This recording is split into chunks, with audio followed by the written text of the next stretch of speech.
Rádio França Internacional, emissões em língua portuguesa, são 17 horas em Paris. Marco Martins. A marcar a atualidade desta quarta-feira, 1 de fevereiro, o projeto da nova Lei de Asilo e Imigração é apresentado esta quarta-feira em Conselho de Ministros, antes de ser debatido no Senado e depois no Parlamento francês.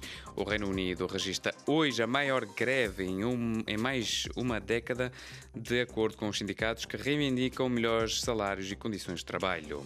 O cartaz da final do CHAN de futebol, prova dedicada aos jogadores que atuam nos seus países, já é conhecido.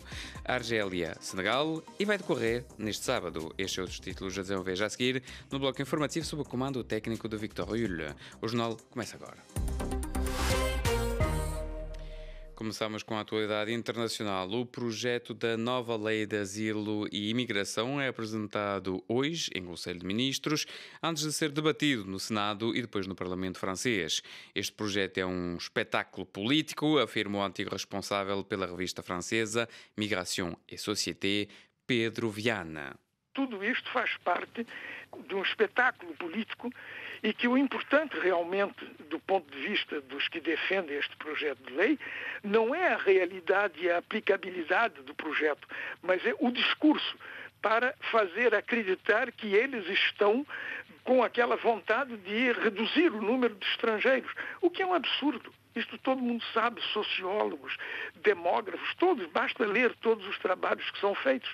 Mas isso não lhes interessa, porque há, ao mesmo tempo, a necessidade de suprir a esta necessidade de mão de obra de que falei e, ao mesmo tempo, dar a impressão, sobretudo às forças de direita, de extrema-direita e às pessoas que pensam que tudo o que acontece de ruim neste país é o resultado da presença dos estrangeiros, que é a lógica do bode expiatório, e fazer com que essas pessoas pensem que o governo está a fazer coisas. E por isso a extrema-direita aproveita-se disso para dizer, mas não é suficiente, temos que fazer assim, temos que fazer assado, a culpa é dos estrangeiros. Mas é aquela velha história, suprima-se os estrangeiros e vai acontecer o quê com a sociedade francesa? Pedro Viana, antigo responsável pela revista francesa Migration et Société, entrevistado por Lígia Anjos.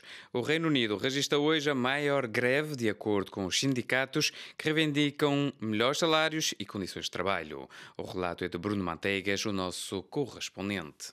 Milhares de escolas no Reino Unido fecharam ou cancelaram aulas. Comboios e autocarros estão parados e esperam-se atrasos à chegada nos aeroportos. Estima-se que até 500.000 de trabalhadores poderão participar na greve de hoje, incluindo professores, empregados universitários, funcionários públicos, guardas fronteiriços e condutores de comboios e autocarros. Esta greve nacional de uma dezena de sindicatos intensifica a pressão sobre o governo para aumentar salários, numa altura em que os britânicos estão a sofrer com a crise do custo de vida. As sondagens indicam que a opinião pública simpatiza sobretudo com enfermeiros e professores, mas o primeiro-ministro Rishi Sunak está determinado em resistir. Com mais greves dos enfermeiros, professores e ambulâncias previstas para as próximas semanas, este é um braço de ferro que está para durar. Bruno Manteigas, Londres, RFI. O primeiro-ministro israelita Benjamin Netanyahu afirmou hoje à cadeia de televisão norte-americana CNN que está a considerar enviar ajuda militar para a Ucrânia, incluindo o sistema antimísseis Iron Dome. A presidência russa elogiou hoje a iniciativa das autoridades e empresas russas que anunciaram quererem dar recompensas em dinheiro aos militares que apreendam ou destruam tanques ocidentais no campo de batalha da Ucrânia. Taiwan lançou caças, colocou a marinha em alerta e ativou sistemas de mísseis face às movimentações de 34 aviões militares chineses e 9 navios de guerra nas suas proximidades, como parte da estratégia de intimidação de Pequim.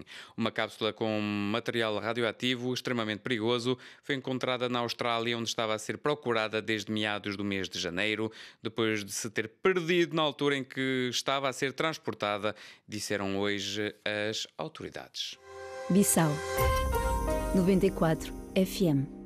Continuamos com a atualidade na África lusófona. Os ataques na África do Sul a veículos com matrícula moçambicana estão a obrigar os transportadores provenientes de Moçambique a alterar as rotas. Frederico Lopes, presidente do grupo Moçambique, África do Sul e Associados, em declarações à agência Lusa, admite ponderar usar a fronteira com Eswatini, a antiga Suazilândia, para chegar a Durban, na África do Sul, evitando a fronteira da área da Ponte do Ouro. Nós estamos com medo agora de usar aquela via. Estou a tratar com colegas para ver se a partir da manhã vamos mudar de rota. A situação como está, nós não podemos transportar aquela via ali, é um risco. Isso está controlado, um dia, no dia seguinte, aparece que é bom carro. Todo o carro com matrícula é deles, caso. Quando a matrícula é deles lá, não fazem mal. Então é quando é matrícula nacional, ligeiro, caminhão, machibombo, minibus. Não querem, queimam. Quando é carro deles, não tem problema, passa, claro.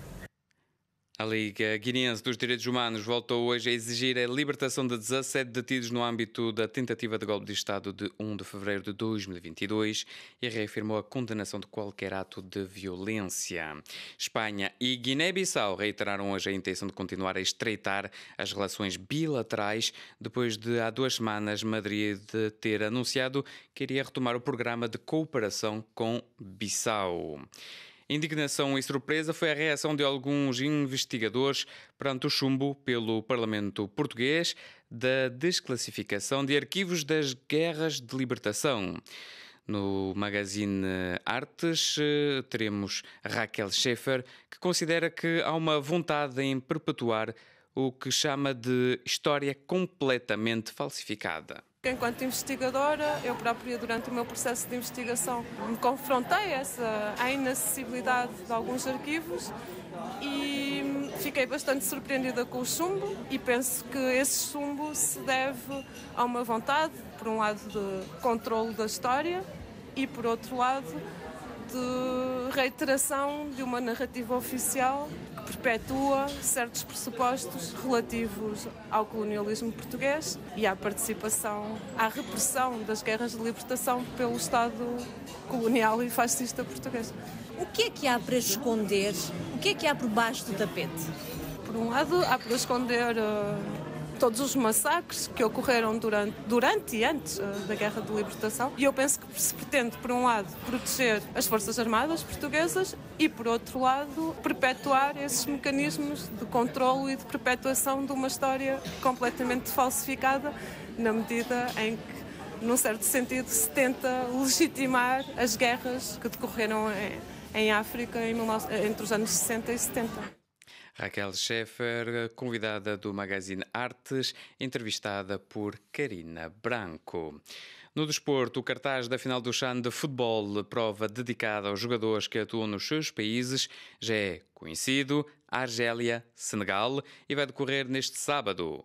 Mais pormenores com Miguel Martins. O estádio Nelson Mandela em Argel, a capital argelina, vai receber a final da prova, um duelo entre a Argélia, o país anfitrião, e o Senegal, duas seleções que nunca venceram esta competição da CAF, a Confederação Africana do Futebol.